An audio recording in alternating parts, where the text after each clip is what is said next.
नमस्कार भक्तों, आप सभी का स्वागत है हमारे अपने channel mom with Gyanvi official पर।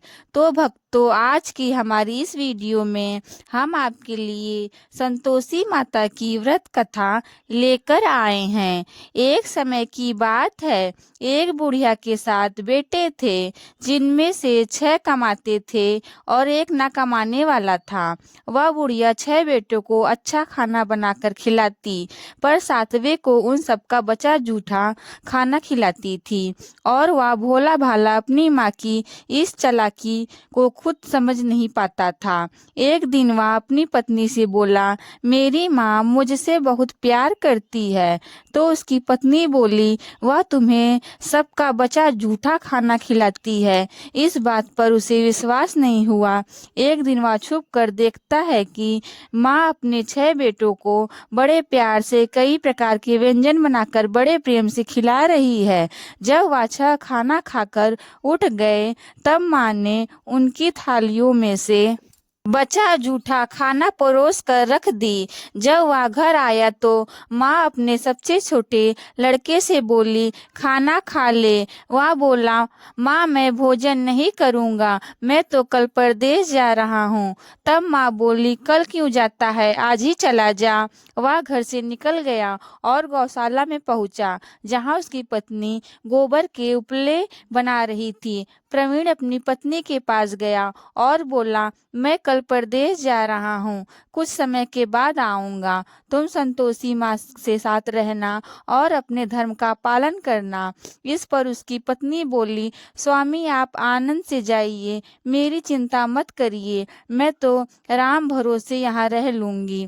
ईश्वर आपकी सहायता करे। अपनी कोई निशानी मुझे दे दीजिए, जिसे देखकर मैं धीरज करती रहूँगी। इस पर वह बोला, मेरे पास इस अंगूठे के सिवा कुछ भी नहीं है, तो यह रख लो और मुझे भी अपनी कोई निशानी दे दो। वह बोली, मेरे पास तो कुछ भी नहीं है, बस यह गोबर से भरे हाथ हैं। यह कहकर उसने अपने पति की पीठ पर गोबर के हाथ की छाप मार दी। वह चल दिया। चलते चलते वह दूर किसी नगर में पहुंचा और एक व्यापारी की दुकान पर जाकर बोला, भाई मुझे नौकरी पर रख लो। व्यापारी को नौकरी की जरूरत थी। वह बोला, ठीक है, लेकिन तनख्वाह तुम्हारा काम देखकर ही बताऊंगा।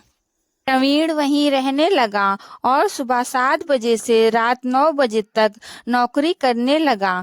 थोड़ी ही दिनों में वह व्यापारी का सारा लेन देन और हिसाब किताब करने लगा। कुछ ही समय में सेठ ने उसे आधे मुनाफे का हिस्सेदार बना दिया।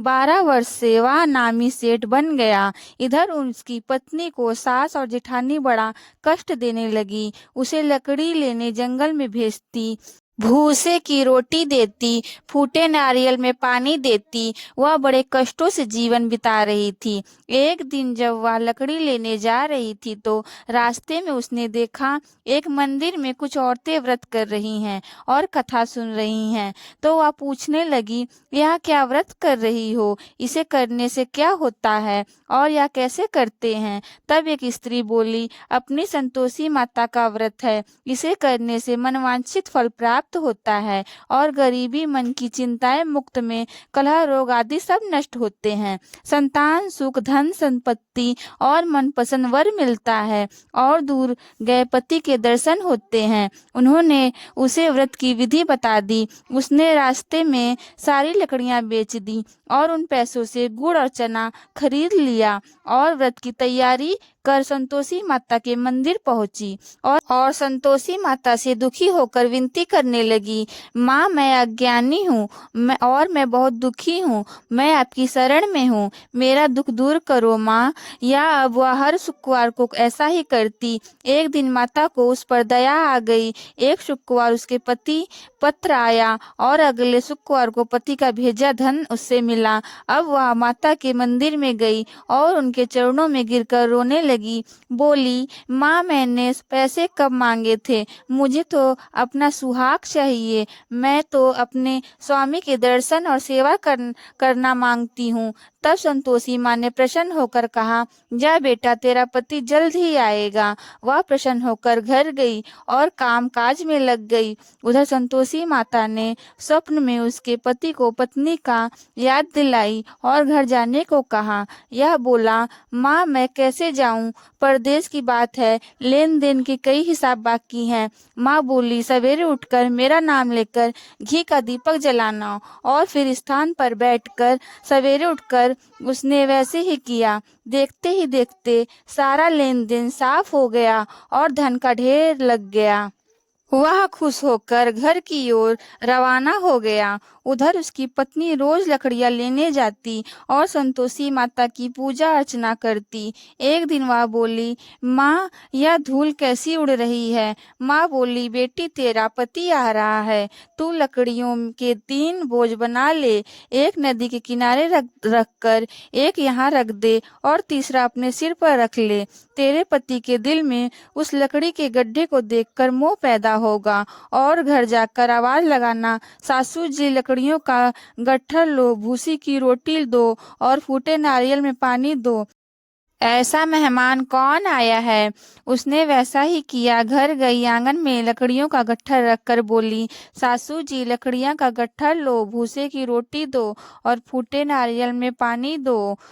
की आवाज, मेहमान कौन आया है। यह सुनकर सास दौड़ी दौड़ी बाहर आई और अपने कष्टों को बताने लगी। कहने लगी, बेटा तेरी पति आया है, आ मीठा भात खा, भोजन कर और गहने और कपड़े पहन। इतने में उसका पति बाहर आया और उसके हाथ में अपनी अंगूठी देखकर माँ से पूछने लगा, माँ यह कौन है। माँ बोली, बेटा यह तेरी बहू है, पूरे 12 वर्ष हो गए यह दिन भर घूमती फिरती है, कोई काम काज भी नहीं करती, तुझे देखकर नखरे कर रही है।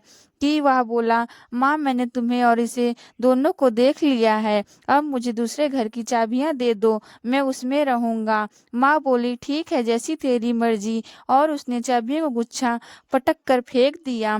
बेटे ने अपना सारा दूसरे घर में सामान रख दिया। देखते ही देखते उनके राजा के सामान ठाट बाट हो गए। अगला शुक्रवार आया। वह अपने पति से बोली, मुझे संतोषी माता का व्रत का उद्यापन करना है। वह बोला, खुशी से करो। वो तैयारियों में लग गई।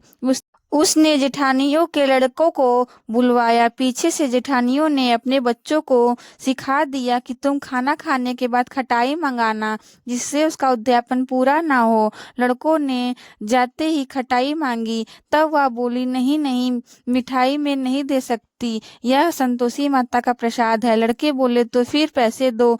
भोली भाली समझ नहीं सकी और उन्हें पैसे दे दिया। वह उन पैसों से खटाई लेकर खाने लगे। इस पर संतोषी माता क्रोधित हो गई। राजा के दूत उसके पति को पकड़ कर ले गए। वह बेचारी रोती हुई माता जी के मंदिर में गई और बोली, माता यह क्या किया। माता बोली, पुत्री मुझे दुख है कि तुमने अभिमान करके मेरा व्रत तोड़ा है और इतनी जल्दी सब भूल गई। वह बोली, माता मैंने तो कुछ गलत नहीं किया, मैंने भूल से लड़कों को पैसे दिए थे, मुझे क्षमा करो, मैं दोबारा तुम्हारा उद्यापन करूंगी। माता बोली, जा तेरे पति रास्ते में आता होगा, मिलेगा। वह चली गई कि रास्ते में उसका पति आता हुआ दिखा। उसके पूछने पर वह बोला, राजा ने मुझे मिलने के लिए बुलाया था। अगले शुक्रवार उसने फिर उद्यापन किया। जेठ के लड़कों को बुलवाया। जेठानियों ने फिर उन्हें सिखा दिया। लड़के भोजन के पहले बोले, खटाई मिलेगी, तब वह बोली, खटाई नहीं मिलेगी। अब उसने एक ब्राह्मण के लड़कों को बुलाकर भोजन करवाया और दक्षिणा दी। संतोषी माता उससे प्रसन्न हो गई और 9 महीने बाद उसके चंद्रमा के समान सुंदर पुत्र हुआ। वह अपने पुत्र को लेकर वह रोजाना मंदिर जाने लगी। एक दिन संतोषी माता ने सोचा कि यह रोज यहाँ आती है, आज मैं इसके घर जाकर इसका ससुराल देखती हूँ। यह सोचकर संतोषी माता उसके घर चली। गुड़ व चने से सना मुख, ऊपर सूंड के समान होठ, जिन पर मक्खियां भिनभिना रही थीं, ऐसी सूरत में वह उसके घर गई।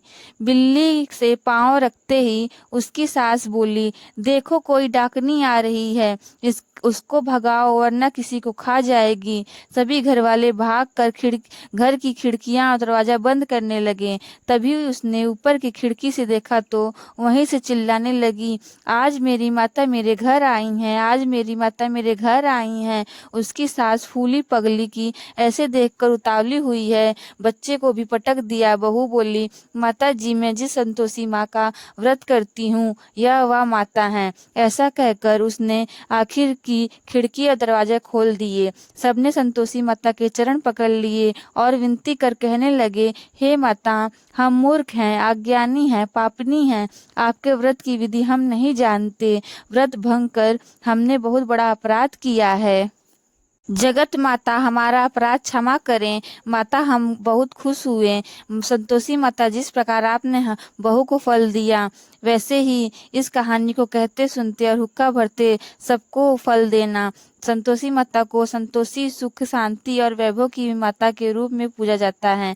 माता संतोषी भगवान श्री गणेश की पुत्री हैं। इनका यह व्रत करने से धन, विवाह, संतान, अपनी बहुत सारी इच्छाओं को वृद्धि होती है। यह व्रत शुक्ल पक्ष के प्रथम शुक्रवार से शुरू होता है और 16 शुक्रवार तक इसका उद्यापन किया जाता है। गुड़ और चने का भोग माता को लगाया जाता है। यह व्रत करने वालों को खट्टी चीजों को नहीं खाना चाहिए और ना ही हाथ लगाना चाहिए। बोलिए संतोषी माता की जय। तो भक्तों, यह थी माता संतोषी की पावन कथा। फिर मिलते हैं ऐसी एक और धार्मिक वीडियो के साथ। तब तक के लिए आप सबका बहुत बहुत धन्यवाद और आपका दिन मंगलमय हो। अगर आपने अभी तक मेरे channel mom with Gyanvi official को सब्सक्राइब नहीं किया है तो जल्द से जल्द हमारे चैनल को सब्सक्राइब कर लीजिए। फिर मिलते हैं ऐसी एक और धार्मिक वीडियो के साथ।